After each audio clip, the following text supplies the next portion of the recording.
Então, bom dia, pessoal. Meu nome é Carlos Ávila, eu sou um dos organizadores da Semana Acadêmica de Filosofia e queria desejar a todos, primeiramente, um bom dia. E todas as gravações, todas as comunicações serão gravadas. Caso alguém não queira que a sua, como a gente já enviou no e-mail, né, caso alguém não queira que a sua comunicação esteja gravada, nos avise. E então a gente vai dar início já às comunicações. Uma colega pediu que fosse alterado, na verdade, a ordem das apresentações. Então, a primeira apresentação seria eu, depois a Paula, a gente segue depois da Paula, a princípio, se o César chegar, né, até o horário dele, é o César, depois o Emiliano, depois o Roberto e depois a Vitória. Então, essa seria a ordem a nova ordem, na verdade, né, das apresentações. Então, já vou dar início à minha apresentação. Cada apresentação tem 10 minutos, né, para expor, né, o seu trabalho e 5 minutos para perguntas. Então eu vou iniciar o meu trabalho. Vou apresentar aqui, na verdade, tentar. Eu vou desligar a tela, senão pode haver possibilidade de cair aqui a minha internet. Não está uma das melhores.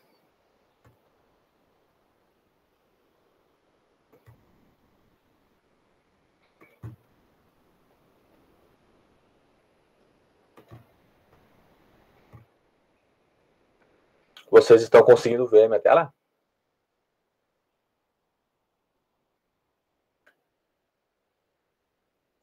Agora sim. Beleza, obrigado. Então, pessoal, o nome do meu trabalho é Origem e Desenvolvimento da Filosofia Latino-Americana. Então, eu vou começar pela justificativa, né, do trabalho, porque talvez seja mais fácil de compreendê-lo. A justificativa, né, que eu dei para o meu trabalho é talvez a mais... na filosofia a gente consegue argumentar para tudo que é tipo de coisa, né, tanto para a existência de Deus quanto para a não existência. Então, na minha opinião, a forma mais viável de tentar justificar, né, a importância do trabalho e a importância dentro da filosofia latino-americana é a lei, né? Então, eu estou usando aqui como um dos argumentos, né, ou talvez o principal, não o principal, mas o que basicamente é legal. Quem está nas escolas do ensino médio tem visto, né, que aqui dentro das competências curriculares, os objetivos, dentro dos 3 objetivos, né, do segundo ano, por exemplo, entre as categorias que são solicitadas, né, para o ensino de filosofia, a cultura e desenvolver as habilidades e as transversalidades. Todos os em vermelho são os que falam sobre cultura, né? Sobre cultura brasileira, sobre cultura latino-americana, sobre cultura do desenvolvimento humano. Então, todos esses ali, esses elementos, né, em vermelhos, demonstram a importância, né, de a gente, no ensino no curso de filosofia, nos currículos de filosofia, sobretudo aqui no Rio Grande do Sul, terem, né, filosofia latino-americana, ser estudado filosofia latino-americana. Voltando ali na questão da justificativa, essas são questões, né, que são apontadas dentro das orientações, né, curriculares da BNCC, as 10 competências gerais, né, então são essas questões que justificam a importância da gente estudar filosofia latino-americana, filosofia e outras filosofias ameríndias, africanas, que infelizmente ainda não estão nos currículos, né, de filosofia, embora tenham leis que entre aspas, né, obrigam, né, que tenham esses ensinos nas universidades. Então a justificativa é essa, né, do meu trabalho. Para delimitar, né, as questões de filosofia latino-americana, eu fiz esse quadrinho ali para tentar pontualizar 2 coisas. Primeiro, a filosofia latino-americana, ela não é assim como a filosofia feminista, ela não é uma coisa só. Então, tipo, tem diversas correntes. Então, dentro da filosofia latino-americana, eu vou apresentar aqui a origem, né, e um pouco do desenvolvimento da filosofia latino-americana dentro da perspectiva da libertação, que seria a filosofia da libertação. Dentro disso, a gente coloca na minha visão, né, consegui, para ser mais didático, eu coloquei 2 momentos, que é o início da colonização, que tem, né, do desenvolvimento, né, de um processo intelectual que na verdade já tinha, mas continua, na verdade, continuação, né, de um processo intelectual na América Latina, vindo, né, com os padres jesuítas e tudo mais.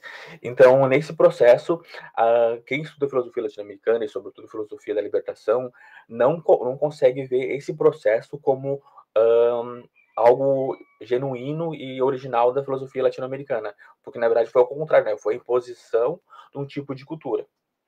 Só vou cuidar aqui meu horário aqui para mim não me perder. Foi mais uma imposição de um tipo de cultura do que desenvolvimento da cultura, de que os índios que estivessem os povos latino-americanos pudessem desenvolver suas culturas. Na verdade, as suas culturas foram basicamente dizimadas, né, com a vinda dos os europeus. Então, nesse processo, nesse início da colonização, não houve, né, uma possibilidade de desenvolver o que realmente era uma filosofia latino-americana.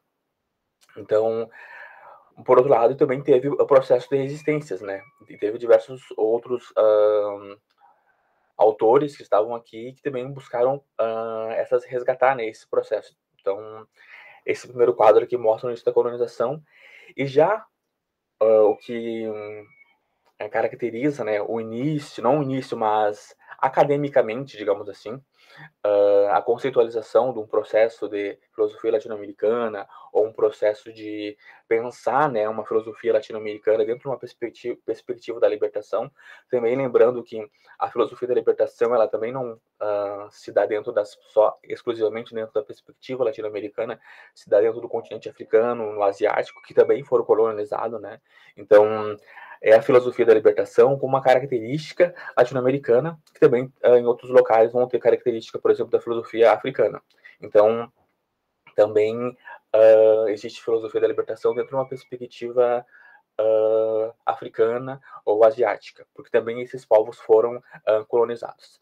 Então, esse trabalho fala um pouco exclusivamente da filosofia latino-americana dentro da perspectiva da libertação.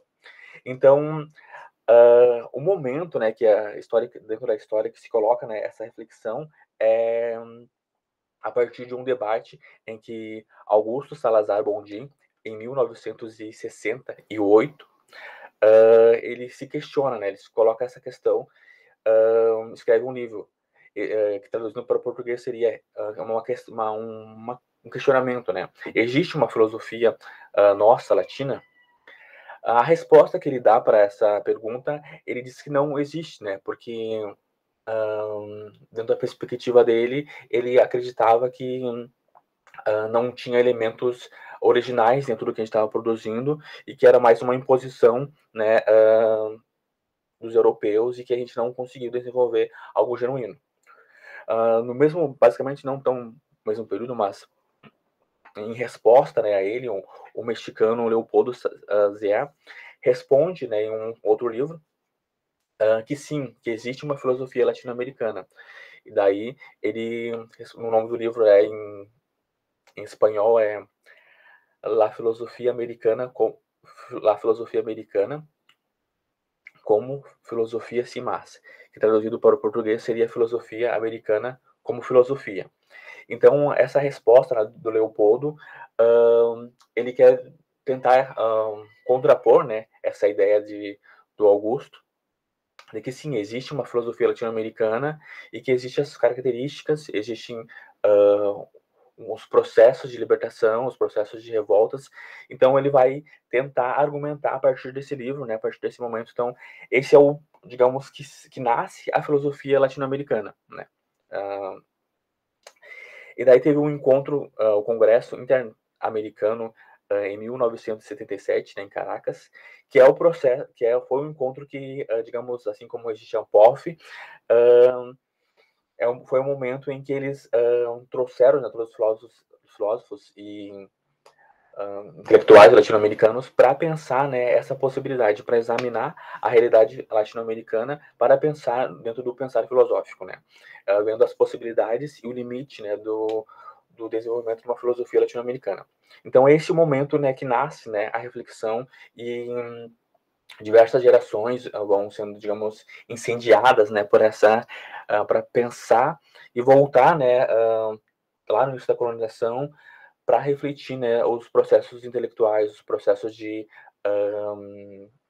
pensamento filosófico que se desenvolveu na América Latina, pensando, né, todos os autores, todos os autores e autoras. Então, também é importante pontualizar que uma das questões da filosofia latino-americana, ela não grande parte, né, do seu conteúdo não está na academia, né, dentro de um saber acadêmico. Então, também é uma questão que a gente precisa olhar, porque muitas vezes a filosofia latino-americana não busca se reivindicar exclusivamente dentro da academia, que talvez seja por isso que por um bom tempo não teve, né, muitos textos, né, agora que estão vindo essas reflexões sobre filosofia latino-americana. Então, o contexto, né, que eles vão analisar, né, são essas revoltas na América Latina, todo esse contexto.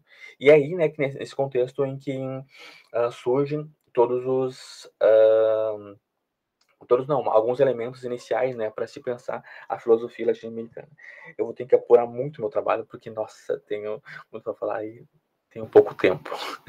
Enfim, são esses processos, né, que estão ali.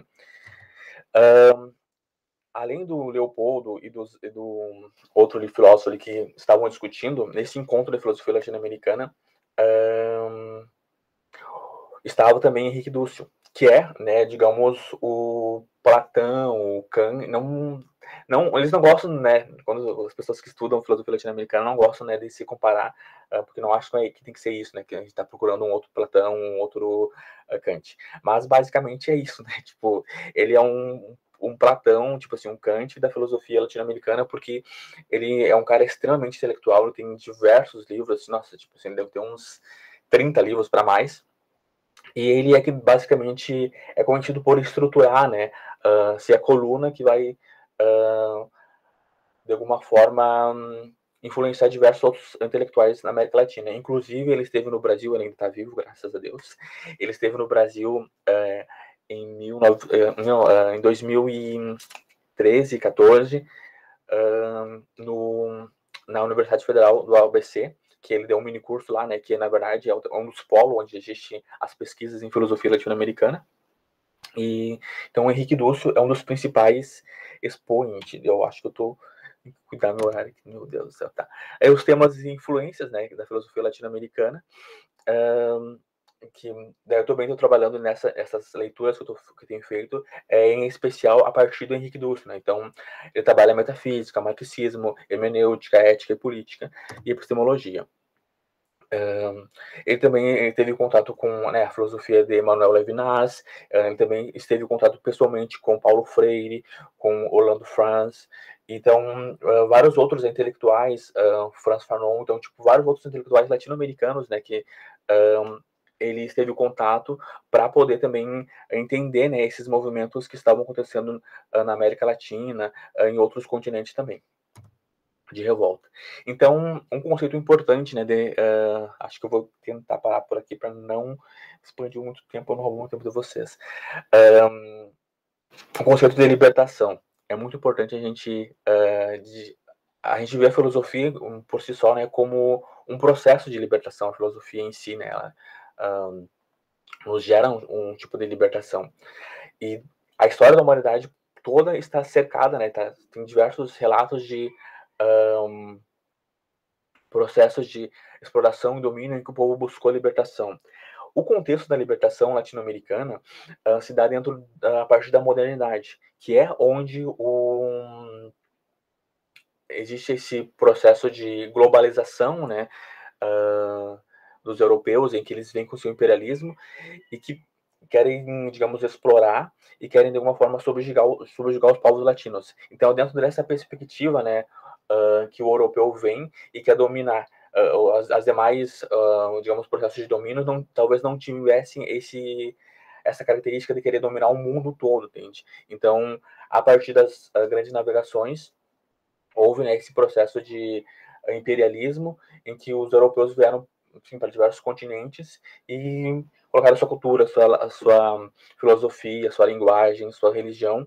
Então, a filosofia da libertação, ela nasce, né, dentro dessas revoltas, né, como eu falei anteriormente, que busca emancipar tanto os povos latinos e demais povos que sofreram esse processo de exploração e domínio. Um outro ponto outro ponto importante que a gente falar sobre a questão da autoridade. Um dos principais influentes influências, na verdade, né, de Dussel é Levinas, né? Levinas, ele é um fenomenológico que trabalha, enfim, a questão da autoridade, e para Dussel, né, Dussel também um pouco, de certa forma, debate, né, essa questão da autoridade de Levinas, as palavras de Dussel. Levinas fala sempre do outro como absolutamente o outro. Tende, então, para o equívoco. Por outro lado, nunca pensou que o outro pudesse ser um índio, um africano ou um asiático. Então, o debate, né, do Dussel e demais outros filósofos latino-americanos é que todas as filosofias feitas, não basicamente todas, mas grande parte das filosofias feitas na Europa, elas nunca legitimaram, nunca conseguiram ver o latino-americano, né, como um potencial ou como alguma pessoa que pudesse desenvolver algum tipo de cultura, algum tipo de filosofia.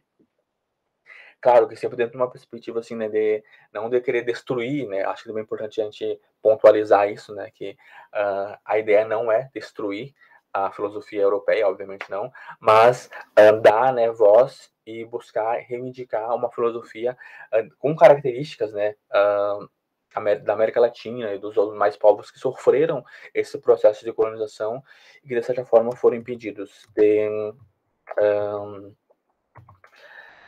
poder desenvolver o pensamento filosófico. Para não me estender muito, eu vou ter que parar por aqui, mas tinha muita coisa para falar, mas porque meu tempo já acabou, então eu não quero ser injusto com vocês também. Então, eu vou terminar minha apresentação aqui e deixar aberto para vocês fazer algum tipo de pergunta, se tiver alguma pergunta, senão a gente pode passar para o próximo. Eu acho que eu não fui, né, além do meu tempo. Oi, Miriam. Pode falar, Miriam. Certo, Carlos. Então, vão estar gravados e vão estar no YouTube até sexta-feira, é isso? Essas apresentações? Isso. Tá, porque daí lá eu posso ir parando o vídeo, né, e olhar os teus slides, porque tem muita coisa interessante ali. Isso, talvez caso alguém tenha um interesse em endereçar já o seu trabalho para deixar ali na descrição, a gente pode botar um link ali com os documentos do pessoal. Eu vou colocar o meu trabalho aí também, colocar também outros livros do Henrique Dussel, caso alguém tiver interesse, né, para ler. É mais para o pessoal assim que quiser buscar ler mais, né, na verdade, os trabalhos dos colegas que vão apresentar. Boa, isso aí. Mais alguém tem alguma pergunta, pessoal?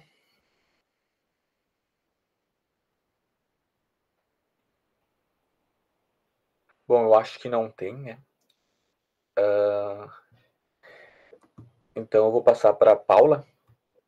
Paula, você pode se apresentar e apresentar o seu trabalho. Seja bem-vinda, Paula. Muito obrigada, Carlos. Bem, eu sou a Paula, eu sou mestranda na Universidade Federal do Rio Grande do Sul e eu pesquiso filosofia da psicanálise.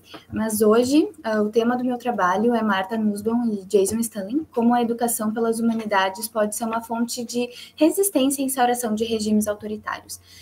Eu acho que é um tema que está muito em voga, ainda mais na nossa atual conjuntura política brasileira, né? Então, eu procuro... O objetivo geral do meu trabalho aqui é apresentar, dentre os diversos tópicos que são contemplados na obra Not for Profit, Why Democracy Needs Humanities, publicada pela Nussbaum, né, por Martha Nussbaum, em 2010, uma análise do capítulo 3, primordialmente, Educating Citizens, The Moral and Anti-Moral Emotions. Nesse subcapítulo, a autora delimita o escopo da verdadeira educação e faz uma análise a respeito dos problemas enfrentados durante o processo de ensino para a transformação de alunos em cidadãos com pensamento crítico. Com isso, o texto da Nussbaum também será mesclado a análise de capítulos específicos da obra How Fascism Works, The Politics of Us and Them, publicada em 2018, é uma obra bem recente, por Jason Stanley, no qual o autor se propõe a compreender, por meio de reflexões históricas, filosóficas, sociológicas e de teoria crítica de raça e de gênero, como se fortalecem os alicerces de movimentos ultranacionalistas como o fascismo. Eu gostaria de ressaltar aqui que a Nussbaum não está pensando que a democracia vai terminar propriamente por um ataque fascista, mas que com o contexto histórico há um modelo de educação que é criticado pela Nussbaum, e nós veremos ao longo do texto qual é, né, ao longo do trabalho, que ocasionalmente pode desembocar em um fenômeno de corte autoritário, proto-fascista ou, no mínimo, que contribuiria para a desconsolidação do Estado democrático.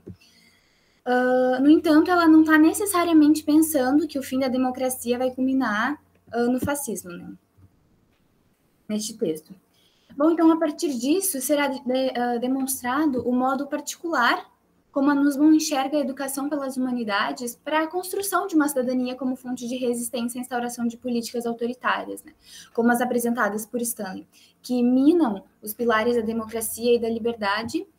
E, além disso, ela também vai defender que uma das funções da educação também é preparar os indivíduos para lutar contra a hierarquização e a estigmatização de grupos minoritários por grupos majoritários, uma vez que ambas parecem ser inerentes à experiência social humana, né? Isso significaria, então, uma dificuldade patente em manter instituições e relações sociais baseadas em equidade e respeito perante a lei, sem promover o ódio contra as minorias, sejam elas religiosas, sexuais, raciais, etc. Dessa forma, a autora passa a examinar quais fatores nas sociedades ocidentais e orientais parecem denunciar a ideia de que há uma hierarquização entre as classes, dividindo-as em classes superiores e em classes inferiores, né? Ou como o Stanley chama, né, a política do nós e eles. Aqui, o Stanley retrata a noção de certa pureza social, demonstrando que na ideologia fascista, quando há tempos de crise, o Estado reservaria apoio para os membros da nação escolhida, ou seja, para o nós e não para o eles, né? A justificativa para isso é fundamentada no fato de que, e aqui eu cito o Stanley, eles são preguiçosos, carecem de uma estética de trabalho e não lhes podem ser confiados fundos estatais, além de que eles são criminosos e querem viver somente da generosidade do Estado. Fim de citação. Bem, com isso, esse modo de pensamento de certa pureza nacional que estigmatiza e hierarquiza segmentos da sociedade, tende a nos fazer julgar os sofrimentos de classes vistas como subclasses, como sendo algo que eles próprios buscam para si, por, sei lá, serem preguiçosos ou por serem pobres, né? Uma vez que, segundo a própria criança americana, né, pobreza atrai pobreza. Baseados nessa ideologia, foi exatamente baseados nessa ideologia que os alemães nazistas retrataram o povo judeu como um povo preguiçoso, né? Que só pensava em altos lucros, sem oferecer nenhum trabalho mental ou físico. Um povo no qual tinha o objetivo de roubar o dinheiro de arianos trabalhadores. Todavia, esse povo, na visão dos alemães nazistas, né, só poderia, segundo o que eles pregam, né, segundo o que a política fascista prega, eles só poderiam ser curados dessa preguiça por meio do trabalho duro. E é por isso que nos portões de Auschwitz, em Buchenwald, exibiam o slogan Arbeit macht frei, que é o trabalho liberta. Esse conceito de nação pura é, sem dúvida, um conceito extremamente pernicioso, no qual as nações consideradas puras se opõem à cultura ou à religião de nações consideradas impuras, como foi o caso dos alemães, que se consideravam nações puras, dos alemães nazistas, em contraposição aos judeus, aos ciganos, negros, homossexuais, deficientes, etc. E com isso, alimentam as agressões e o desrespeito com o diferente, né? E através desse conceito de pureza, firmaria-se então o alicerce da política fascista, que é o passado mítico. Os regimes autoritários, como o fascismo, tendem a invocar um passado mítico em que sua sociedade era racial, cultural e religiosamente pura, a fim de usar a nostalgia do passado para erigir seus pilares, cuja sustentação é o autoritarismo, a hierarquia, a pureza e a estigmatização de classes sociais. E, além disso, outro pilar de sustentação aos movimentos ultranacionalistas de extrema-direita é a desvalorização de um tipo específico de educação, a saber, as humanidades, né? Visto que quando esse ponto é solapado, quando a educação pelas humanidades é solapada, restaria apenas o poder autoritário e a identidade tribal. Então, a educação em um Estado autoritário pode ser tanto uma aliada, e aí aqui a Nussbaum faz uma referência aqui, uma educação em um Estado autoritário, a educação em um Estado autoritário, ela é uma aliada se for uma educação voltada ao lucro, ou seja, uma educação voltada à formação técnica, e nós vemos isso nos nossos tempos, né? E, segundo o Stalin, se for uma educação que visa apresentar o passado mítico, né? Aquele passado glorioso daquela nação, deixando claro a sua superioridade a outras nações, né? E a educação também pode ser uma inimiga. E a educação ela é uma inimiga de um Estado autoritário quando se trata do estudo de gênero, ideias marxistas, ideias contrárias à ideologia patriarcal ou ideias de cunho feminista. Então, aí, a educação seria considerada inimiga de um Estado autoritário. E dessa maneira, o espaço de promoção ao debate em escolas e universidades torna-se cada vez mais restrito a um discurso glorificado de nação cujas partes manchadas da sua história foram ocultadas, né? Como as partes da ditadura que muitas vezes são ocultadas do Enem, né? Bem, aqui então nós podemos nos perguntar por que algumas pessoas seriam capazes de respeitar outros e viver em igualdade, enquanto outras pessoas tendem ao conforto da dominação e da subjugação de minorias e suas culturas. A Nussbaum começa a responder essa pergunta se apropriando da ideia do Gandhi, né? Segundo o qual existe uma conexão entre equilíbrio psicológico dos indivíduos e o equilíbrio político, ou seja, uma sociedade que fomenta a avareza, a ganância, a agressão e a ansiedade narcísica é contra a construção de uma nação livre e democrática. Então, se existe uma relação direta entre a psique dos indivíduos e a política, é preciso avaliar principalmente a psicologia do desenvolvimento infantil. E aqui nós precisamos levar em consideração a impotência flagrante que está associada aos bebês, ao se sentirem completamente dependentes de um outro sujeito independente, né, seus pais ou responsáveis. A partir disso, nasceria a ansiedade, argumenta Nussbaum, né, que a partir disso nasceria a ansiedade e a vergonha perante sua vulnerabilidade e fragilidade, e por consequência um desejo crescente por sentir-se completo e pleno. E aqui eles passam a enfrentar o primeiro desafio moral, já que a própria situação em que a criança está inserida pode gerar um problema ético e uma deformação moral na busca por saciar seus desejos pulsionais, que nunca podem ser completamente saciados, né? E justamente essa vergonha, e juntamente a essa vergonha e a essa ansiedade, uma outra emoção que desempenha um papel muito importante nessa fase inicial é o nojo. E a Nussbaum argumenta que, embora seja uma emoção natural e tenha uma função evolutiva, também é um componente de aprendizado, uma vez que nós não sentimos nojo de fezes ou fluidos corporais até a fase de aprender a usar o banheiro, havendo então um espaço para o direcionamento do nojo. Mas o problema ele se instaura quando a sociedade toma esse nojo que é primitivo e que parece estar relacionado a coisas muito básicas como algo concreto, ou seja, o ódio a grupos sociais. Os indivíduos, então, que são estigmatizados como pertencentes a esses grupos, né, sociais minoritários, na maioria das vezes, são vistos como objetos de nojo ou como criaturas patológicas por esse estado autoritário.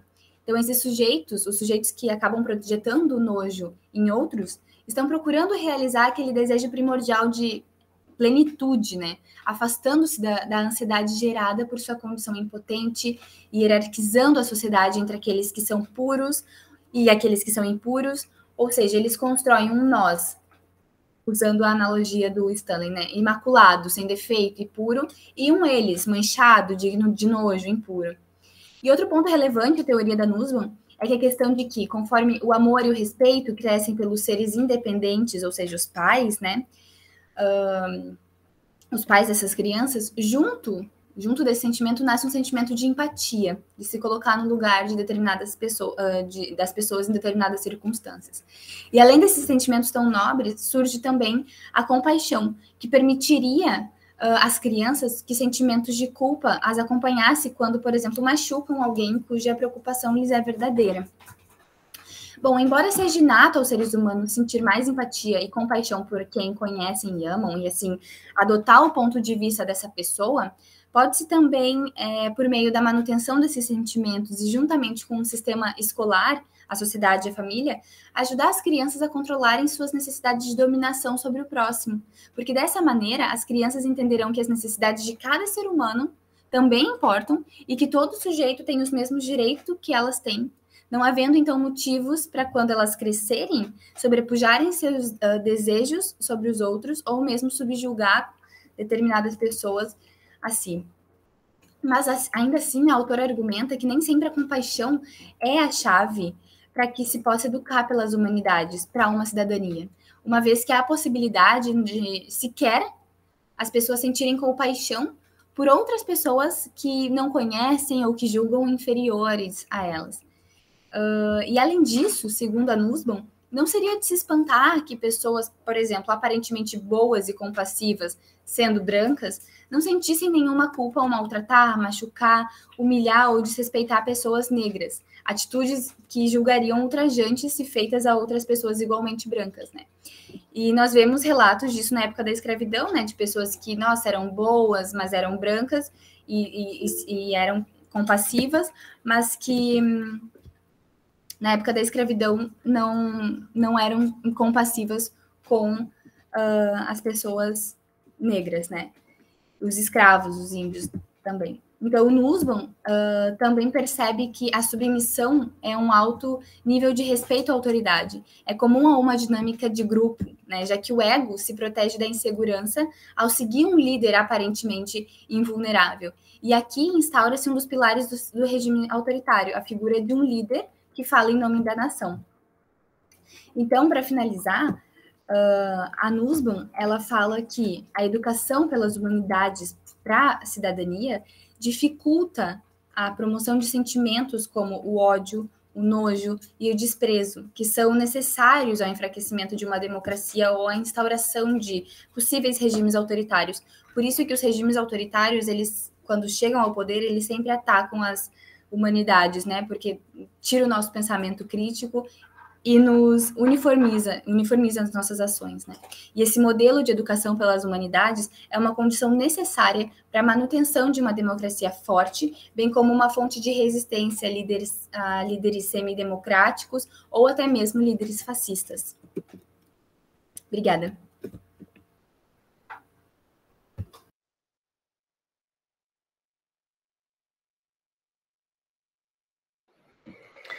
Parabéns, Paula, pela sua apresentação. Alguém tem alguma pergunta, pessoal? Eu teria uma. Pode ir. Certo, Paula, muito legal a tua pesquisa. E se eu compreendi bem, na perspectiva da Nussbaum, a educação pelas humanidades envolve, então, uma educação voltada para as emoções também. Ela coloca isso como primordial, né? E eu fiz uma pesquisa recentemente na escola em que eu faço a residência pedagógica, e lá 72% dos estudantes e das estudantes falaram que gostariam de ter aula de inteligência emocional. Assim, eles acham que isso é primordial para eles se moverem melhor no mundo. Só que eu fico, assim, realmente muito em dúvida em relação aos métodos, né, que nós, professores, podemos trabalhar emoções, uma vez que a gente também não tem muito preparo para isso, nenhum, na nossa licenciatura. Então, e eu vejo como fundamental também, fundamental. Por um lado, as emoções são condicionadas pelas estruturas, como tu bem mostrou, mas por outro, elas também contribuem para formar essas grandes estruturas sociais e políticas, né? Eu não sei se tu pensa um pouco sobre essa questão do método, né, de tocar as emoções, ou se a Marta fala sobre isso. Sim, Emiliano, muito obrigada pela tua colocação. Sim, a Nussbaum, as emoções para Nussbaum, pelo pouco tempo do trabalho eu não consegui desenvolver mais, mas as emoções para Nussbaum estão na base né? Na verdade, ela argumenta que a educação pelas humanidades começa na infância, nas séries iniciais, entendendo que, por exemplo, Freud usa uma frase muito comum, né? Sua Majestade o bebê, para retratar que muitas vezes as crianças com aquela ansiedade narcísica e tudo mais acabam querendo subjugar pessoas ou crianças mais frágeis, ou mesmo os pais, quando veem que os pais cedem, tudo isso. E a Nussbaum fala que se isso não for tratado desde a infância, o que parece pouco agora vai crescendo e vai se transformando em algo muito pior, como um ódio a minorias. Por exemplo, uma criança que subjuga um coleguinha lá na primeira série porque ele é mais frágil, ou ri, ou faz bullying, a Martha Nussbaum diz que se isso não for bem cuidado, se isso não for tratado, se não tiver uma sociedade, a família e a própria escola que cuide disso, que esteja atento a isso, isso não é que vá, mas há uma probabilidade de desembocar em atitudes, quando essa criança vier a ser um adulto, que de um corte, que tenha um corte subjugador de minorias, né? Nós tivemos um caso recente, assim, aqui na URGS, né? Então, acho esse tema muito, muito em voga. Então, a Nussbaum traz isso, né? Se desde a infância não é resolvido esse tema das emoções, se o nojo, que é algo primitivo, destinado a coisas muito básicas, for destinado, então, a grupos sociais, como na época da escravidão era, como na época do nazismo foi, aí é o problema, né? O nojo a outras pessoas, essa política do nós, uma raça elevada, e o eles, uma raça minoritária. Então, as emoções, para Nussbaum, é um ponto principal. É aí que começa tudo, né? Na infância e com a educação. Certo, Paula. Então seria tanto por um lado família, né, que teria que estar atenta para essas dinâmicas acontecendo, mas também a escola. Tipo, seria isso, seriam esses dois polos atuando nesse sentido de diagnosticar essas emoções, percebendo elas e tentando interagir. Isso, deveria ter um trabalho muito forte entre escola e família, né? A orientação pedagógica, os professores e os pais, para que os professores, às vezes, os professores passam mais tempo com as crianças, né? E veem a atitude dessas crianças com outras crianças, que geralmente os pais não veem. E se os professores tiverem uma visão atenta e puderem relatar aos pais o que está acontecendo, então os dois formarem um plano, de repente, de trabalho para que isso possa ser amenizado, para que essas atitudes não venham a desembocar em atitudes piores no futuro, sim, as coisas podem melhorar, né? Então, tudo tem a ver com a família, com a escola e com as emoções que as crianças demonstram e sentem, né? Porque também as crianças reproduzem o que os pais, muitas vezes, são, né? Então, também tem que ser cuidado isso. Às vezes, isso já vem de família. Então, um trabalho forte entre escola e família. Tá bem, Paula. Muito obrigado. Obrigada, eu. Parabéns, Paula. Eu também, na verdade, no nosso curso aqui, acho que em 2017, 2016, a gente teve tinha um grupo de pesquisas que a gente estudou, na verdade, né? Esse livro, Sem Fins Lucrativos, Porque as Democracias Morrem. Porque as democracias precisam das humanidades. E, inclusive, daí eu apresentei um trabalho também na semana na JAI, que é a jornada acadêmica aqui da universidade, falando, né, um pouco sobre esse livro, e mais numa perspectiva política, né? Tipo, que lá no início do livro ela fala, né, que tipo foi uma decisão política de todos os estados, que tem sido, né, tipo, há décadas, optar por um ensino assim, né? Optar por um ensino que exclua, né, as humanidades. Então, parabéns, né? Que bom que a gente tem estudado essas questões dentro da filosofia, porque realmente a gente tem visto, né, que a filosofia tem sido extremamente atacada, né? Sobretudo historicamente, mas agora mais recente, né? A gente tem visto que, acho que em Porto Alegre também a pessoa está debatendo, né, as questões no ensino público, no ensino municipal. A gente vem com essas questões, acho que desde 2018, em que a filosofia e a sociologia foram excluídas, né, do currículo. Então, é importante a gente, né, ressaltar o quão perigoso, né, é a falta, né, da filosofia e das humanidades, né, no processo de ensino, e que são extremamente importantes, na verdade, né, para a democracia. Então, parabéns pelo trabalho novamente. Mais alguém, pessoal, tem alguma pergunta para Paula? Muito obrigada, Carlos. Eu acho que não tem mais perguntas. Mais uma vez, parabéns, Paula, pelo seu trabalho. Eu acho que agora o Emiliano. Sinta-se à vontade, seja bem-vindo, Emiliano. Obrigadão, Carlos. Eu vou compartilhar com vocês a minha tela aqui.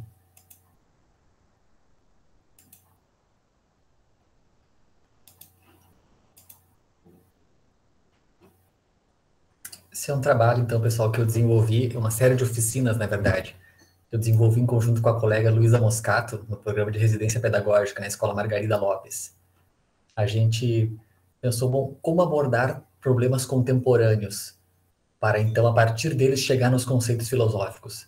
A gente sabe que existe uma outra abordagem que também é muito válida, que é de partir de problemas filosóficos, para a partir desses problemas, chegar então na análise de conceitos e no conteúdo filosófico. É uma abordagem muito válida também, mas a gente experimentou partir de um problema contemporâneo, um problema atual, para a partir disso então chegar nos conceitos, né? Ver como é que a gente pode realizar essa ponte, com uma estratégia didática mesmo, né? Tendo em vista que muitos alunos e alunas falam que sentem que a escola não prepara eles para lidar com os problemas do mundo contemporâneo. Dialogando com eles, a gente notou muito essa demanda, a gente sente que os conteúdos é como se eles não tivessem vinculados com os grandes problemas do mundo atual. Então a gente escolheu o tema da masculinidade tóxica, que é um tema que eu tenho pensado já há alguns anos sobre isso, trabalhado em rodas de diálogos entre homens, em alguns coletivos também, e entendendo que é certamente um dos maiores problemas do mundo atual. Comentar um pouco sobre essa inspiração, né, para isso veio muito a partir desse documentário Silêncio dos Homens, que foi feito, ele é brasileiro, foi feito com uma pesquisa com mais de 40 mil pessoas, traz dados muito impressionantes sobre como o conceito de masculinidade afeta a saúde psíquica dos homens e, consequentemente, as relações muito nocivas que a gente estabelece. Então, para citar brevemente alguns dados que nós trouxemos para os alunos também, segundo essa pesquisa do documentário, 6 em cada 10 homens declaram lidar com algum tipo de distúrbio emocional. Os principais sendo ansiedade, depressão, insônia, vício em pornografia, em seguida vícios em álcool, drogas, comida, apostas e jogos eletrônicos. Essa questão do vício em pornografia, principalmente, inclusive, houve demanda de alunos para que nós falássemos mais sobre isso. Eu também faço um certo trabalho de divulgação nas redes sobre esse tema, porque eu acho que ele é um dos mais centrais dessa questão toda. Hoje, 83% das mortes por homicídios e acidentes no Brasil são de homens. Nós vivemos 7 anos a menos que as mulheres e nos suicidamos quase 4 vezes mais. 17% de nós lida com algum nível de dependência alcoólica. E há muitos outros dados, né? E certamente que eles são causados por uma série de fatores, né, estruturais e sociais. O que esse documentário faz é mostrar um desses fatores determinantes desse tipo de dado, que é a noção de masculinidade, a noção do que é ser homem. Quando sofremos abuso sexual, demoramos em média 20 anos até contar isso para alguém. 30% de nós enfrentamos ejaculação precoce ou disfunção erétil. 95% da população prisional do Brasil são de homens, né, em geral jovens periféricos e com ausência da figura paterna. Então, novamente, há muitos fatores que causam isso, claro que econômicos, sociais, mas há um desses fatores determinantes que está ligado à própria noção da masculinidade hegemônica ou masculinidade tóxica. Eu uso eles como equivalentes aqui. Trazer um pouco do referencial teórico antes de abordar como nós falamos isso com os alunos, né, como desenvolvemos isso. É importante dizer que quando se fala em masculinidade tóxica, é um termo forte, né, não se está falando que os homens sejam tóxicos por natureza.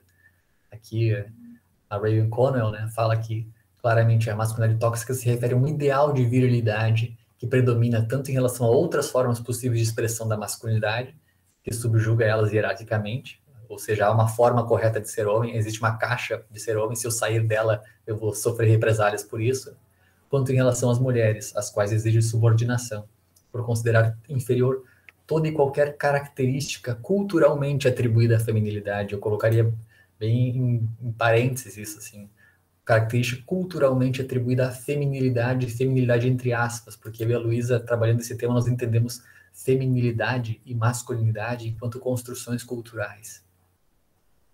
Então, nosso segundo referencial teórico que nos ajudou a pensar sobre isso foi a Margaret Mead e também a Judith Butler, em certo aspecto, né? Que é pensar a noção de gênero, que é a construção cultural feita em cima do sexo biológico, ou seja, uma performance que nós adquirimos no processo de sociabilidade. Então, esse livro é impressionante, da Margaret Mead, em que ela fala sobre uma pesquisa que ela fez com povos da Nova Guiné. Então, lá ela viu que, claramente, dependendo da região, tribos do norte, tribos do sul, enfim, ser homem e ser mulher variava muito. Então, havia tribos em que ser homem talvez fosse semelhante ao que a gente esperaria do homem dentro da nossa cultura ocidental aqui, mas havia muitos casos em que ser homem lá significava se adornar, significava a dimensão do cuidado, a dimensão da estética. Ou seja, isso varia de cultura para cultura, e aí que entra uma questão dos conceitos filosóficos que nós extraímos para dialogar com os alunos a partir disso, que é uma discussão sobre a essência. Existe uma essência masculina? Será que existe uma essência feminina? Então vamos olhar o próprio conceito de essência, o que ele significa, né? Ou substância, que seria lá em Platão, Aristóteles, a gente pega, né? Algo que permanece idêntico a si mesmo, algo que seja indestrutível, que é essencial àquele ser, aquela coisa. Então, não importa o meio em que ela esteja, ela vai permanecer fiel a si mesma, idêntica a si mesma. E a nossa ideia aqui, com todos os estudos de gênero muito valiosos que a gente tem atualmente, mostra que não há essa essência, né?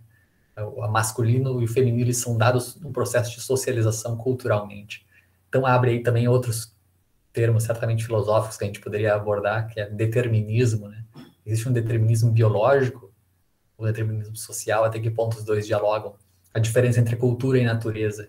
Então, a partir dessa questão de noções de masculinidade e feminilidade, chegando nesses conceitos filosóficos.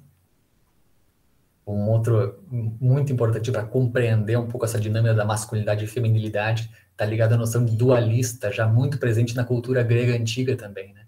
Em que o masculino era identificado com a razão, isso está muito claro em Aristóteles, né? E o feminino ele está muito relacionado à dimensão obscura, à dimensão das emoções. Então, não podendo se guiar pela razão, ela deve ser guiada e conduzida pelo homem que detém a razão, né? Isso é certamente extremamente contraditório, né? Porque a gente sabe que muitos homens hoje em dia cometem assédios, tentam justificar, né, dizendo que não se controlaram, enfim, ou seja, bom, como assim ele se vê como um predador, né? Então, onde é que está a dimensão da racionalidade que seria atribuída ao masculino? Ela só existe quando convém, né? Em muitos momentos convém mais a nós homens afirmarmos que nós temos emoções e pulsões naturais que não conseguimos controlar, né? Enfim, esse tipo de argumento que é apresentado, pseudo-argumento, né? E eu vou passar aqui rapidamente. Então, é importante começar, foi o que nós falamos com os alunos também, que a masculinidade tóxica envolve o hiperdesenvolvimento de um eu exterior acompanhado pela repressão emocional, né? Isso está muito forte nas escolas, eu já ouvi relato também de professores, que é a restrição do vocabulário, né? Que nós homens temos uma dificuldade muito grande de abordar emoções e até de reconhecer, de nomear emoções, e o que costuma gerar relações muito delimitadas, relações em que eu mostro apenas um lado de mim mesmo, né? Relações que acabam se tornando muito áridas, relações entre homens muito áridas mesmo. Aqui um exemplo que seria a caixa dos homens, que ainda que pareça um script cultural um pouco antigo, assim, um pouco caricato, né? Ele é impressionante como ele está forte atualmente ainda, e a gente pode dizer, inclusive, nas imagens dos nossos dirigentes, né, de governantes, e não só no Brasil, como no mundo afora. Isso aqui foi uma estratégia para dialogar com os alunos, né, que seria trabalhar em cima dos referenciais de masculinidade, mostrar como a ideia do Rambo, por exemplo, que era um ideal de virilidade, ela se transformou um pouco, né, na figura do Thomas Shelby, que é um ícone de masculinidade para muitos estudantes, muitos meninos, né, que é o arquétipo do frio e calculista. Nesse vídeo aqui do YouTube tem 500 mil de visualizações, né, ele é basicamente um tutorial coach, né, de coach de masculinidade, como ser homem, como ser frio e calculista, como ser frio no colégio, na escola, no trabalho. Uma ideia de que ser homem envolve realmente uma repressão emocional, e isso é muito profundo, a gente poderia analisar por que está por trás disso, né, a ideia de que eu preciso me proteger do mundo, o mundo é um lugar hostil, e que o modo de fazer isso seria com o enrijecimento, com o tensionamento que eu sempre senti na masculinidade. Uma tensão nos ombros, tensão no rosto, tensão nas ideias, uma forma de autodefesa. E, enfim, a gente vive um momento em que esses ideais da masculinidade do provedor, o procriador e o protetor, que o documentário apresenta esses 3 P's, 3 pilares da masculinidade hegemônica, eles estão sendo desestabilizados, né, pelas mudanças sociais, principalmente pelo feminismo, né, em que o homem não é mais o provedor, a noção de ser procriador também importa cada vez menos, e o protetor, nós temos a própria questão do Estado, que garante ou deveria garantir a proteção dos sujeitos. Né. Isso gera o nosso terceiro referencial cultural que nós usamos para abordar com os alunos e falar com eles, que é esse livro do Michael Kimmel, né? Então, Homens Brancos e Raivosos, a masculinidade americana ao fim de uma era, em que ele fala muitas das questões que a Paula estava trazendo ali, de que o fascismo está ligado às emoções, e está ligado às emoções que brotam num terreno fértil, que é o terreno da noção do que é ser homem, noção da masculinidade tóxica, né, que surge daí. A gente vê claramente essas figuras dos dirigentes que tentam emular uma certa virilidade. A gente vê no presidente da Rússia, a gente vê no presidente do Brasil, a gente vê no antigo presidente dos Estados Unidos. Então, isso é muito forte atualmente ainda. E um modo de abordar o fascismo seria, nós, a Luísa, vemos assim, através dessa construção dessas personalidades, da masculinidade, da feminilidade. E encerrando aqui, mas uma última forma de abordar isso com os alunos foi inspirada numa atividade que o professor Marcos Fanton trouxe para nós na sala de aula, que é a aprendizagem baseada em problemas, né? Em que nós abordamos a questão dos metrôs. A gente sabe que existem carros que são exclusivos para mulheres, para preservá-las, né, dos homens, de nós homens. Então, a questão seria não apresentar para eles uma solução, mas pedir para que os alunos solucionassem. Como vocês solucionariam isso? Então, começam a surgir alternativas, colocar um alarme aqui, colocar um alarme ali, fazer uma campanha, adesivos.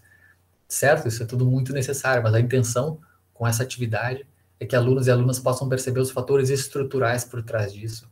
Como por trás de algo como assédio está muito vinculado à ideia do que é ser homem, do que é ser mulher, a ideia de que a mulher ainda é mais próxima a um objeto do que o homem, em que o homem, inclusive, desumanizar é sinônimo de objetificar. Né? Então, eu olho para aquele ser, mas eu só vejo os meus desejos, eu não vejo o ser enquanto um outro ser humano que tem as suas vontades, os seus desejos. Mas vejo ele na medida em que ele pode me satisfazer. Então, essas construções que estão ligadas às noções de masculinidade e feminilidade, sujeito do desejo, objeto do desejo, como elas se vinculam em questões, problemas atuais muito sérios. Né? Finalizando algumas considerações, seria que essa palavra alexithymia, eu acho que ela é muito interessante para compreender o que acontece com muitos de nós homens, né? Que é a dificuldade de encontrar verbalização para as emoções. Um amigo meu, psicólogo, inclusive, comenta que homens dificilmente procuram ajuda psicológica, ainda menos do que as mulheres, e quando procuram, em geral, não tem linguagem, não tem palavras para falar o que sentem. A gente fala, eu sinto algo no meu peito, no meu pescoço, mas é difícil ter linguagem para isso. E a Bell Hooks fala sobre a importância de trazer as emoções para a sala de aula, não é como se a gente pudesse deixá-las de fora. A gente nota que o essencialismo é muito forte ainda entre os estudantes também. Uma ideia muito forte de que há um modo correto de ser homem, de ser mulher. A questão da problemática envolvendo o consumo de pornografia. Eu tenho uma página no Instagram, inclusive, em que eu busco divulgar informações sobre isso e falo da minha própria experiência em parar de consumir pornografia, no intuito de mostrar como a pornografia condiciona mentalmente muito mais do que se pode imaginar. E é importante também dizer que, quando se fala sobre masculinidade, a ideia não é criar uma nova caixa, né? Não é criar uma nova ideia normativa do que é ser homem, mas é abrir essa caixa rígida que já existe. Né? E aí o papel da filosofia, quanto questionadora também de possíveis essências, de possíveis fórmulas, né? Como ela sempre foi. Então, aqui as nossas referências e algumas páginas também muito interessantes, de pessoas muito capazes que falam sobre isso, estão aqui. Tirando essa masculinidade livre, que essa sou eu mesmo que introduzo o conteúdo, que é sobre a questão da pornografia, né? Enfim, pessoal, obrigado pela escuta.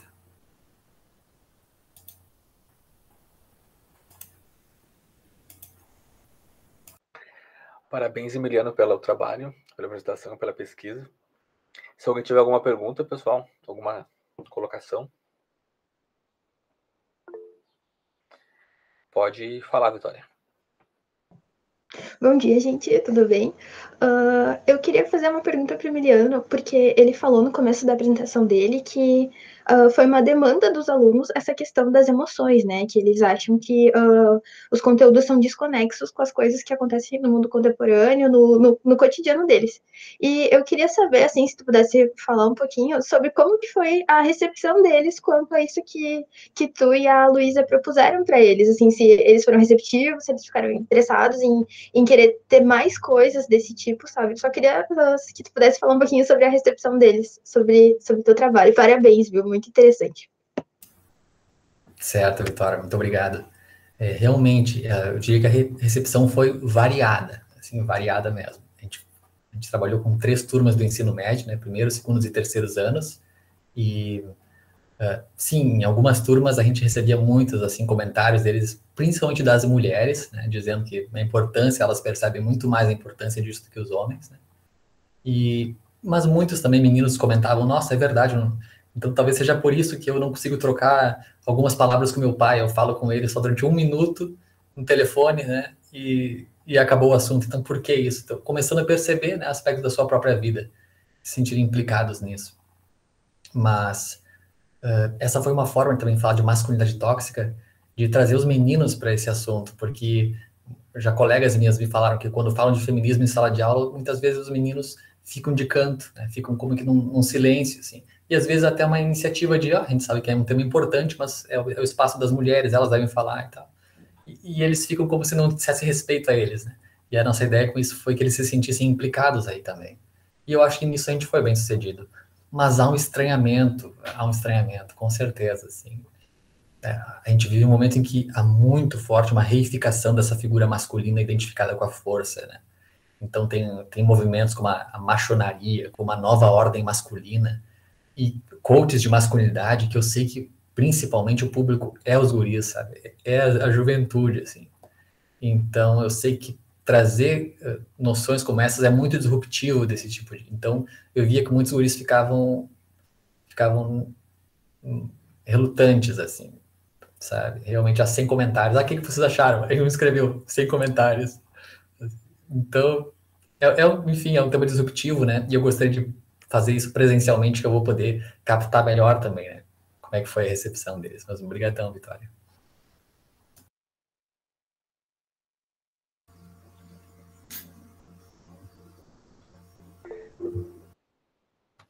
Pode falar, Paula. Na verdade, eu só queria... não é uma pergunta, né? É só dizer que o trabalho do Emiliano é extremamente relevante, né, para hoje em dia, assim, volta de novo, inclusive, na questão das emoções, né? Porque essa questão do patriarcado, essa questão de os homens realmente terem que ser de um jeito, homem não pode chorar, homem não pode sentir, e ainda mais um trabalho sendo apresentado por um homem, né? Eu acho muito, muito interessante isso, assim, se isso for para as escolas, né? Imagina as crianças que como vão ser criadas, né? Vão abrir a mente de dizer, não, eu posso sentir, eu posso chorar, eu posso ser quem eu sou, sabe? Então, eu acho, parabéns, Emiliano, pelo teu trabalho, eu acho que é um trabalho, assim, muito, muito fundamental, ainda mais hoje em dia, sabe? Que, como tu falou, né, essa questão de macho, ser macho, né? Tipo, não, a pessoa pode ser sensível, pode ser tranquilo, né? E aí, ainda volta naquela questão de hierarquizar as pessoas, né? De tipo, se tu chorar é porque tu é, sei lá, gay, né? Não, eu posso ser gay e posso chorar, mas eu também posso ser hétero e posso chorar, porque eu sou um ser humano, eu posso sentir. Então, Emiliano, parabéns, eu achei muito, muito importante o teu trabalho, achei muito bom ele. Obrigada por isso e por estar levando isso para as escolas, sabe? É muito importante.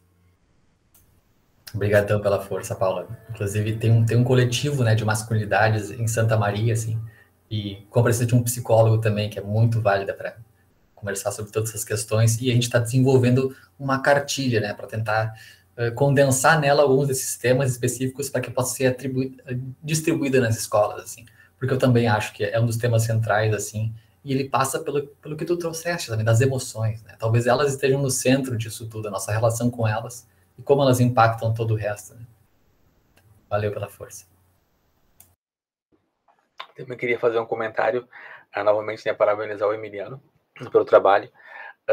acho que foi em 2000 e não sei quanto, acho que 2016, a gente teve uma disciplina com o professor Flávio, que estava matriculado sobre as emoções, que um dos livros foi, vou ver se eu tenho ele aqui, não aparece, O Valor das Emoções. Não tava. O Valor das Emoções. E era um filósofo, né, uma psicóloga que escreveu um livro, e pautando essa questão, questões epistemológicas, né, das emoções, e essa categorização, né, que na verdade não existe, na verdade, nessa categorização de que homem é emocional ou racional, ou mulher é racional, até porque, tipo, faz parte da nossa condição humana a emoção, né, e como que a gente precisa assumir isso, né.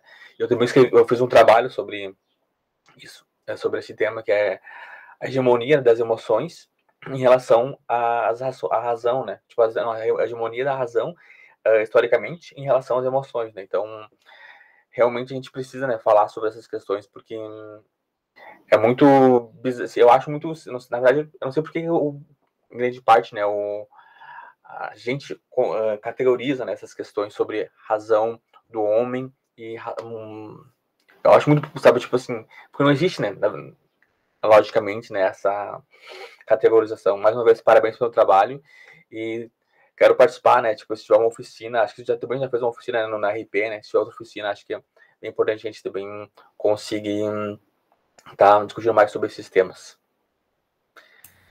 Se mais alguém tiver alguma pergunta, alguma colocação, a gente pode passar para o trabalho do Roberto.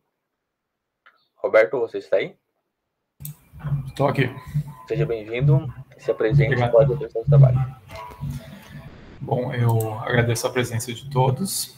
Vou aqui tentar projetar. Só um instante.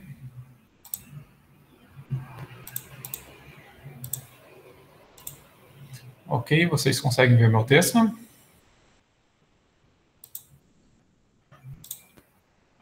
Agora sim. Tá aparecendo. Okay. Bom, o título do meu trabalho é o experimento de pensamento de Arquitas como o mais antigo da história registrada.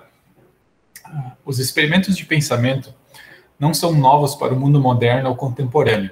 Além de podermos encontrar esse tipo de ferramenta sendo usado na filosofia medieval, talvez possamos encontrá-lo inclusive nos primórdios da filosofia. Talvez seja até possível que a filosofia tenha feito uso de experimentos de pensamento desde o seu nascimento. Dificilmente poderemos provar esse último ponto com total certeza, tendo em vista o pouco material que conseguiu chegar até nós depois de mais de 2 milênios de filosofia.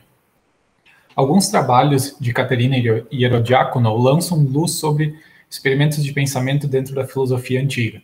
Em seu trabalho mais recente, Herodiácono argumenta que nosso termo moderno, experimento de pensamento, não é encontrado nos escritos antigos. Não há nenhum termo grego antigo que corresponda ao que hoje chamamos de experimento de pensamento, e presumivelmente os filósofos antigos não tinham nossa noção moderna de experimento de pensamento.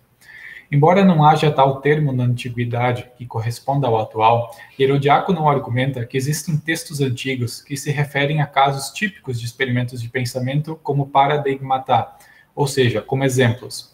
Em sua interpretação, ela entende que a preposição para indica que algo está sendo posto, colocado, jogado ao lado de outra coisa para comparação ou justaposição. Enquanto deigma significa amostra, padrão, plano, modelo, esboço, e, portanto, paradigma deve ser entendido em seu sentido literal, como significando a amostra, padrão, plano, modelo, esboço que é colocado ao lado de outra coisa para comparação ou justaposição. Herodiácono argumenta que o primeiro experimento de pensamento registrado, ou seja, o primeiro paradigma, possivelmente o primeiro da história, é atribuído a Arquitas, um filósofo que provavelmente viveu 4 séculos antes da nossa era.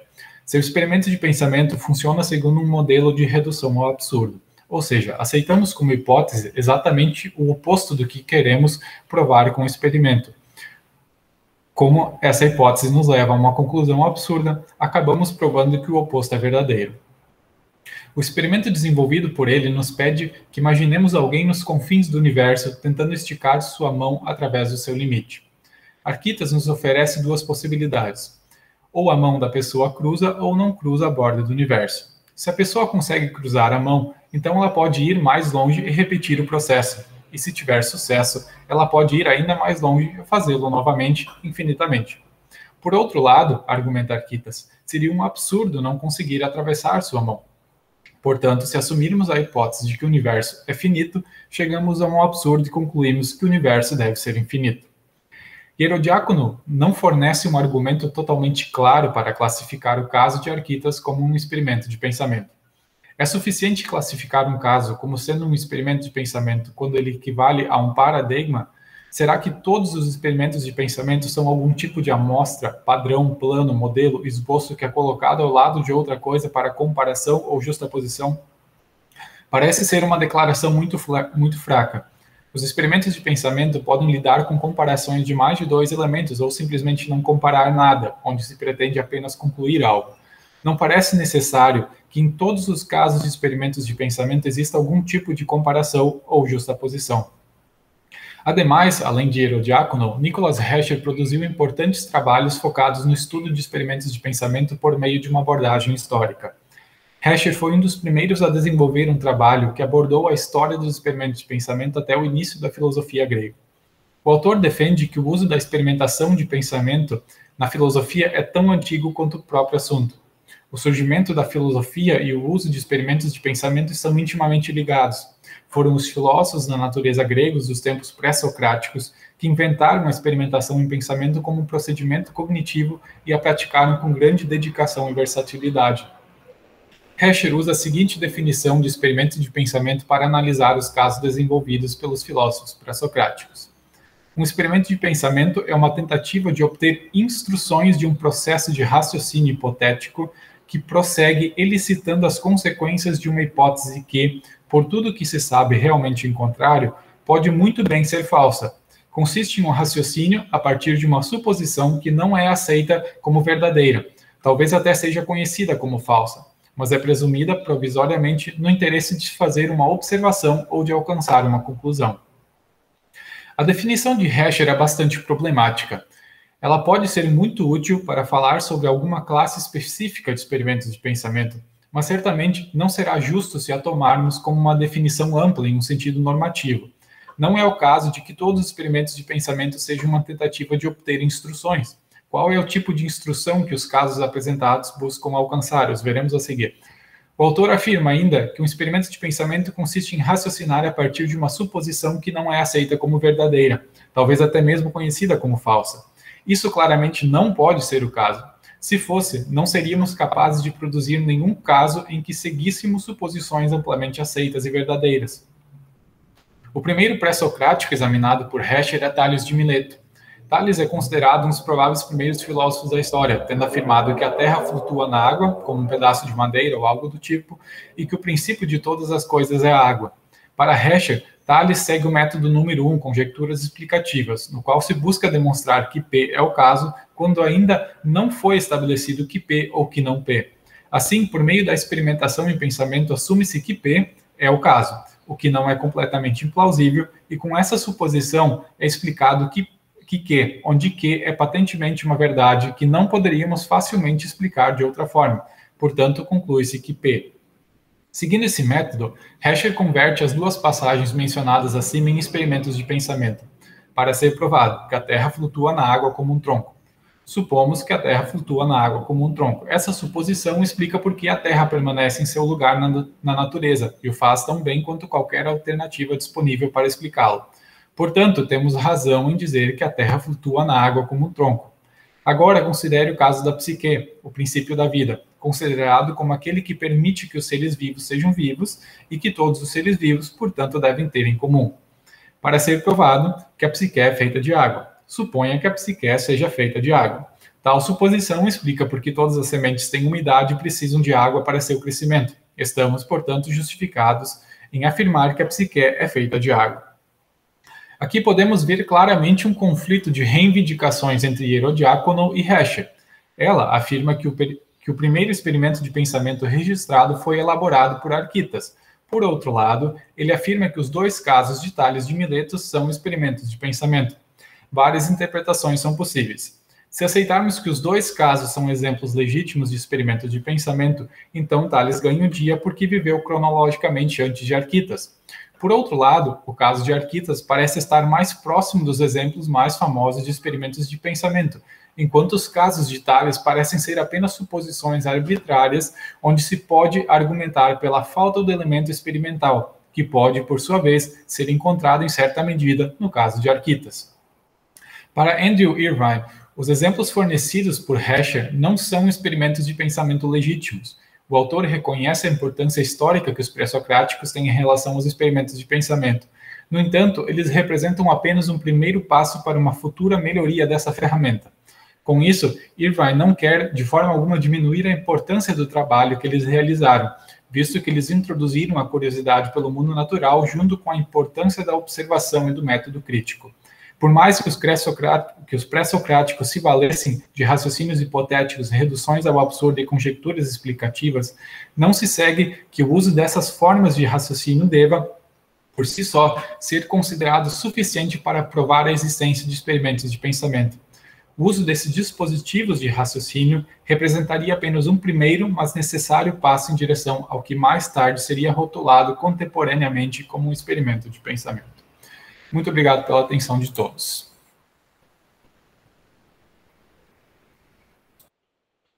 Parabéns pelo trabalho, Paulo. Paulo, Roberto. Alguém teria alguma pergunta, alguma questão?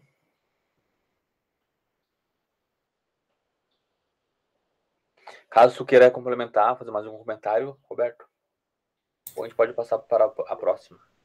Eu acho que seria isso. Só uma questão, Roberto. É que ali, acho que é o Heschel, né, falava sobre como os pré-socráticos que iniciaram com a experiência de pensamento, e eu só lembrei que, havia lá na China, né, o Huang Tzu, que eles falam, ele certamente tem uma experiência que me parece ser classificada como experiência de pensamento, que é quando ele se imagina quanto uma borboleta, né, para falar sobre a relatividade das realidades, assim. Então, pensei nisso, de outras culturas também, que talvez seja mais difícil ter bibliografia sobre isso, né, mas se tu chegou sabe de alguém que aborda essas questões? Agradeço o comentário, Emiliano. Eu particularmente não conheço nada fora da tradição grega. Infelizmente, não é algo que nos é ensinado. Eu particularmente não sou um historiador, eu estou aqui só tentando explorar o meu tópico dentro de uma perspectiva histórica. Eu sou um epistemólogo analítico, então história da filosofia não é a minha área de atuação, mas agradeço o teu comentário. Eu acho que realmente é importante, porém a gente teria que achar argumentos para provar que a filosofia de fato não tenha surgido na Grécia. Algo que eu sei que muitos historiadores buscam fazer, mas eu ainda não estou convencido de que a filosofia entendida da maneira como nós a compreendemos realmente possa ser classificado algum caso fora da Grécia Antiga ou anterior à Grécia Antiga como sendo realmente a filosofia como a gente compreende. Então, ainda não estou convencido de que isso possa ser o caso, mas estou aberto a colocações, caso a gente venha futuramente a tomar de uma maneira mais ampla de que realmente a filosofia possa ter surgido fora da Grécia, não é? Então, realmente poderia ser o caso, então, de que experimentos de pensamento possam ter surgido ainda anteriormente a essa perspectiva grega, mas até lá eu fico com a abordagem dos autores que eu trouxe aqui, de que realmente a discussão poderia iniciar na Grécia, mas não tomo isso como uma verdade necessária. Entendo. Isso vem também de uma precisão do termo, né, do que é a filosofia, para partir disso. Mas mesmo que se entenda, né, concordando assim, de que, partindo dessa reflexão de que a filosofia tenha nascido na Grécia nos termos que nós compreendemos ela, a questão do experimento de pensamento em si, ela não seria independente do termo filosofia em si, e nesse sentido poderia ser aplicado talvez a outras culturas, mesmo que fora do que a gente entende por filosofia, né? Sim, com certeza. Eu acredito que há uma independência total entre filosofia e a noção de experimento de pensamento, certo? O que eu acho que seria interessante para a nossa discussão é que a gente tivesse realmente uma definição amplamente aceita do que é um experimento de pensamento. Algo que, como eu procurei mostrar aqui, as duas definições que os autores utilizam aqui para analisar os casos, elas são extremamente problemáticas, elas não podem ser aceitas como uma definição ampla do que seja um experimento de pensamento, mas se a gente adotar aqui uma definição ampla, né, que talvez englobe muitos casos, como sendo casos de experimento de pensamento. Eu acredito que, nesse caso, seria muito fácil da gente encontrar casos de experimento de pensamento que sejam extremamente antigos, que sejam muito anteriores à época de ouro da Grécia, né, antes do surgimento dos pré-socráticos. Enfim, a gente poderia levar esse aspecto histórico muito longe. Talvez a gente pudesse encontrar experimentos de pensamento até mesmo no início da história escrita, certo? Então, basta que a gente tivesse uma definição amplamente aceita, ou não problemática, ou que tivesse a menor quantidade de problemas possíveis, de uma definição do que de fato são experimentos de pensamento. E aí seria, assim, possível procurar casos mais antigos do que esses que os autores estão discutindo aqui. Certo, obrigado, Roberto. Muito obrigado pelas questões. Muito obrigado, Roberto, novamente. Agora, então, nós passamos a palavra para a Vitória. Seja bem-vinda, Vitória, se apresente. Tá bem. Então, bom dia, gente. Eu espero que todos vocês estejam bem. Para quem ainda não me conhece, meu nome é Vitória e eu estou no 6º semestre do curso de Licenciatura em Filosofia. Antes de tudo, eu queria agradecer o espaço e parabenizar os colegas que já apresentaram, porque o trabalho de vocês está muito bacana mesmo.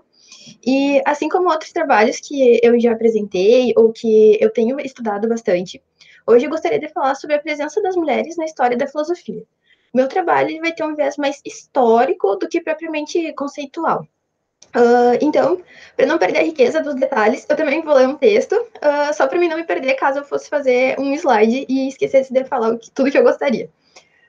Então, o meu trabalho se chama A Invisibilidade da Mulher na Filosofia, Diotima de Mantineia entre a Lembrança e o Esquecimento. O presente trabalho pretende expor a presença das mulheres na história da filosofia, voltando aqui o olhar à figura de Diotima de Mantineia. A partir da importância de expor a contribuição feminina para o pensamento filosófico e de mencionar existências históricas, que, por serem silenciadas, encontram-se veladas ou esquecidas por meio da pesquisa e análise bibliográficas, pretende se tornar presente a história de Diotima, tratando brevemente alguns aspectos sobre sua biografia e sobre o contexto na qual estava inserida, destacando as condições femininas na Atenas clássica. O trabalho pretende ainda mencionar a discussão sobre a historicidade da filósofa, marcada pelo questionamento de sua existência e pelo silenciamento de sua capacidade de expor ideias filosóficas. Então, agora uma parte mais sobre o contexto da Atenas na época em que a Diotima teria vivido, né?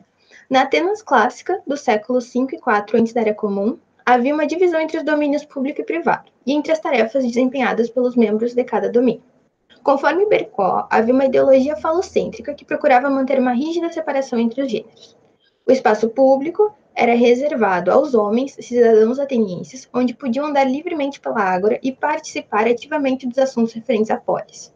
Quanto às mulheres, eram consideradas inferiores. Para o público feminino, era reservado o espaço doméstico e as tarefas do lar, sendo considerada inadequada a participação feminina no ambiente público.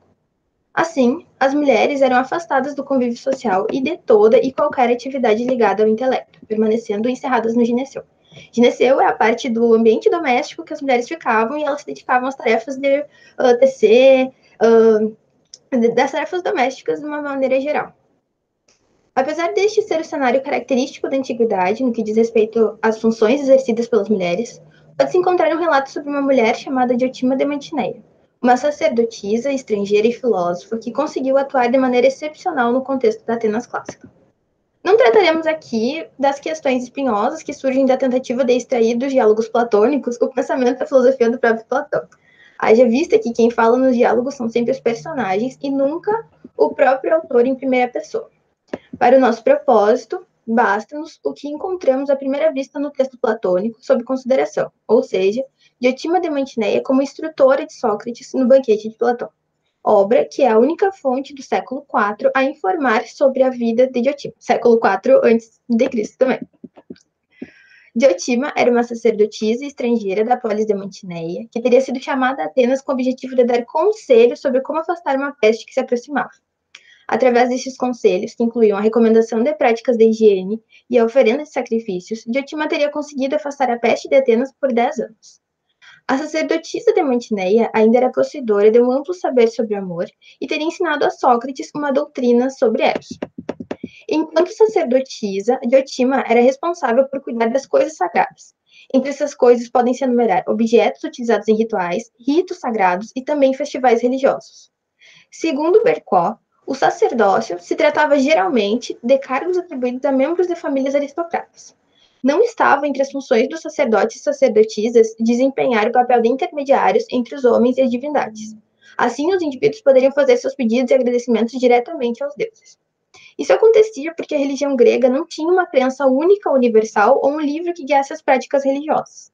Tampouco tinha uma instituição com uma autoridade central ou uma classe clerical que determinasse as crenças a serem seguidas. Portanto, a religião estava intimamente ligada ao cotidiano dos indivíduos e apresentava um caráter local, dependia de cada tradição regional. Diante da forma como a sociedade ateniense era organizada, considerando os aspectos e divisões de papéis, conforme as divisões de gênero, onde as mulheres atenienses ficavam restritas ao âmbito privado, as sacerdotisas, em virtude dos cultos e atividades culturais que promoviam, exercendo-as de forma organizada, tiveram uma maior liberdade para sair nas ruas, para falar em praças públicas e para ter acesso aos espaços intelectuais, muitas vezes sendo remuneradas com salários ou sacrifícios como agradecimento pelos serviços prestados. A Diotima, ela era de Mantineia, uma polis localizada na região da Arcádia e conhecida por ser uma cidade de templos, de rituais e de várias práticas religiosas. Além disso, Mantineia era conhecida pelas mulheres sacerdotisas que possuíam muitos conhecimentos sobre os sacrifícios aos deuses, que frequentavam os templos e participavam ativamente dos cultos.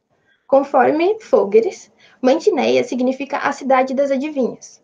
Com essa afirmação, o autor torna evidente a relação entre o termo grego mantis, que significa profetisa ou adivinha, e o próprio nome da polis. Devido ao histórico da cidade de Mantineia, marcado pelas tradições religiosas e pela presença feminina na prática do sacerdócio, é completamente aceitável que a Diotima tenha sido chamada enquanto uma autoridade religiosa para, de fato, afastar a peste que estava se aproximando. Quanto à obra que faz com que a gente tenha conhecimento sobre a presença de Diotima, isso é, o banquete, ele apresenta como enredo a narração feita por Apolodoro a um amigo sobre o que ouviu falar de Aristodemo, a respeito da cerimônia de comemoração de Agaton pela vitória de um concurso de tragédias.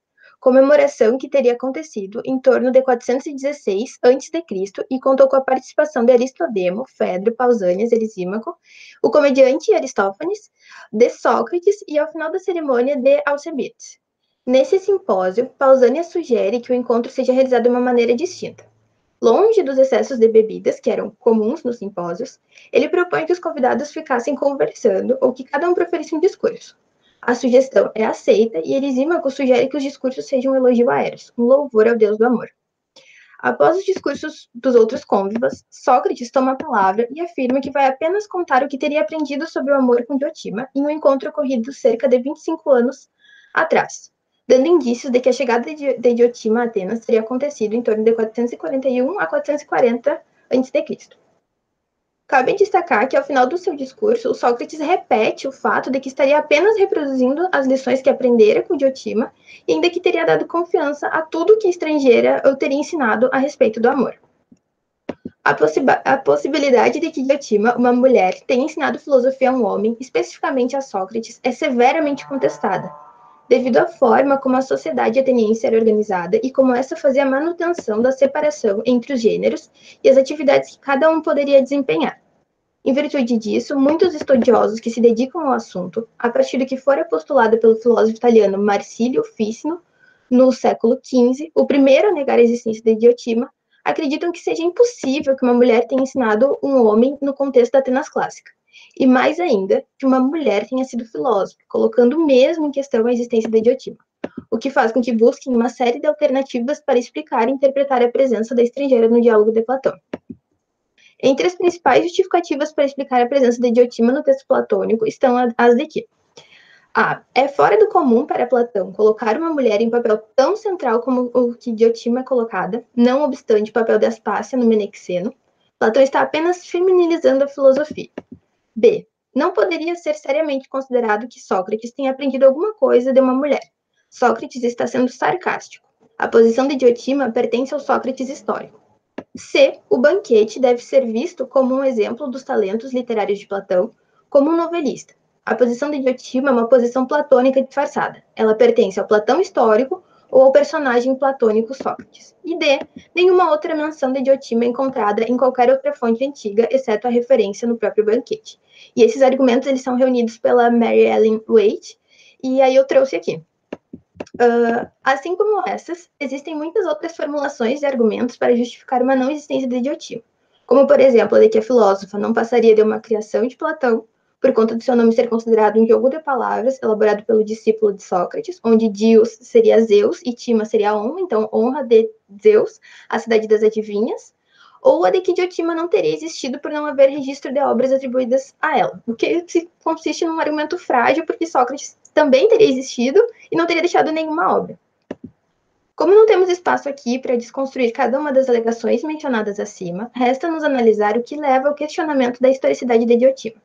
Em outras palavras, o que leva ao não reconhecimento daquilo que é proposto por mulheres de uma maneira geral.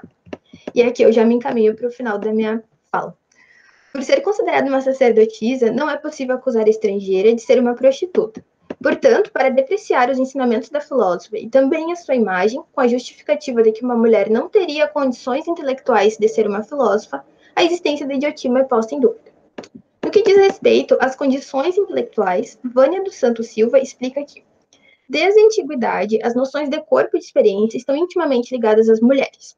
É como se as mulheres estivessem para o corpo, matéria, como os homens para a razão. Essa mentalidade filosófica atribui ao corpo um lugar subalterno em relação à mente. E dado que o corpo os remetia ao feminino, podemos supor que, de algum modo, o valor atribuído às mulheres deve ter participado desse lugar de subalternidade. Além disso, muito se sabe que, ao longo da história, tentou se justificar a inferioridade feminina através do discurso de que as mulheres teriam uma natureza inferior, valendo-se de fatores biológicos como fundamento para tal hipótese.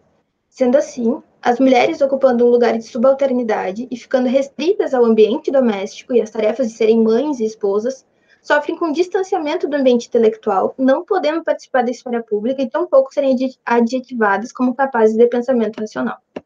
Quando um caso, como o de Diotima, excede a regra comum, isso é, ultrapassa a organização, a estrutura hierárquica que é estabelecida na Atenas clássica, e as expectativas do que se espera de uma mulher, o principal movimento como resposta são tentativas de demérito à mulher ou o que foi dito por ela, bem como tentativas de colocar em questão a sua existência.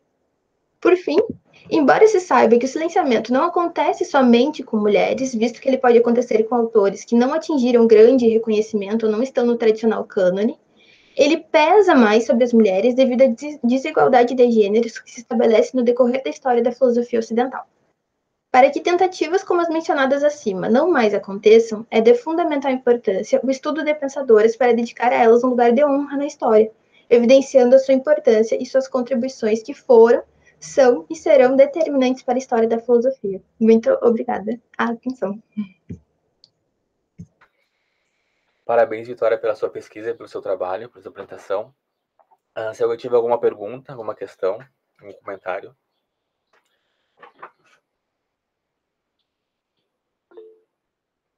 Pode falar, Emiliana. Certo. É muito legal a tua pesquisa, Vitória. E eu fiquei me perguntando se outras pensadoras da Grécia Antiga, se elas passam exatamente pelas mesmas dificuldades que a Diotima que tu apresentaste, no sentido de serem reconhecidas ou também de encontrar material sobre elas. Ainda bem que tu fez essa pergunta, porque eu queria ter colocado isso no meu texto, mas senão eu ia ficar vários minutos falando a mais do meu tempo, né? Então, assim, tem duas grandes dificuldades quando a gente vai pesquisar mulheres na filosofia antiga. Uma delas é que, na verdade tem várias, né, mas são três assim que a gente pode citar. Uma delas é que a gente só tem fragmentos, e é muito difícil reconstituir a antiguidade a partir dos fragmentos, porque a gente tem só partes, né, é totalmente fragmentado. Uma outra discussão é que, sobre as mulheres, praticamente todos, assim, generalizando a muito grosso modo, os fragmentos que a gente tem, ou as menções a mulheres na antiguidade que a gente tem, passaram por mãos masculinas. Então, a gente tem que ver, será que ele foi sincero quando falou isso sobre uma determinada mulher, ou será que ele está sendo tendencioso devido à mentalidade daquela época? E uma terceira dificuldade, se diz que muito do que a gente se tem são representações, são peças teatrais e essas coisas que a gente tem de herança da antiguidade para tentar reconstruir esse passado. E sendo representações, a gente tem que saber filtrar o que tem de verdade no meio dessas dessas representações. Eu posso citar 2 casos, assim, um que eu não conheço muito, que, na verdade, vários casos, que um é o da Safo de Lesbos, que ela teria sido uma poeta da antiguidade. Outra questão também, outra filósofa que poderia existir na antiguidade, mas também ela enfrenta, que nem tu disseste, esse mesmo problema da Diotima, só que a respeito dela não é a questão da existência, é colocado em prova, né, a prova, o que ela fala, que é a Aspásia de Mileto. E ela teria sido, assim, super influente, ela teria sido professora de eloquência e retórica do Sócrates, e ela teria andado muito próxima a Péricles, se não me engano. Se não me engano é isso, mas depois eu posso corrigir certinho para não cometer nenhum absurdo, né?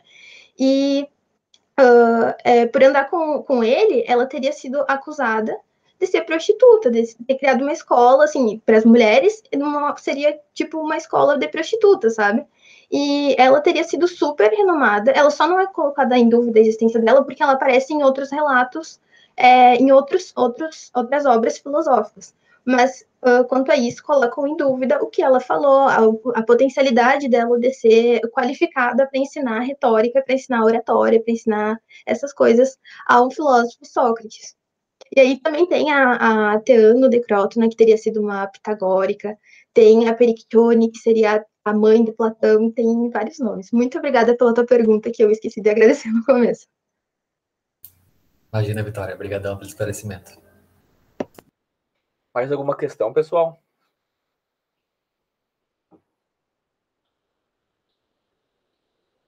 Bom, mais uma vez, parabéns, Vitória, pela pesquisa e pelo trabalho. Então, agradecer a todos, né, que confiaram na comissão científica, que apresentaram seu trabalho, que, enfim, de alguma forma, se expuseram, né, a compartilhar conosco, né, seus trabalhos, suas pesquisas. A princípio, os certificados eles estarão prontos em 60 dias. Nós vamos enviar um e-mail com o link, né, do portal da UFSM, onde é que é gerado os certificados, para todos os comunicadores, enfim, que estão apresentando e os convidados da semana acadêmica. Então, mais uma vez, obrigado a todos e todas, e encerramos por aqui nossa semana acadêmica de filosofia, nossas comunicações. E à tarde também temos atividades e à noite também temos apresentações de trabalhos. Então, muito obrigado, pessoal. Vamos encerrar aqui, fechar aqui a janela. Obrigadão, pessoal.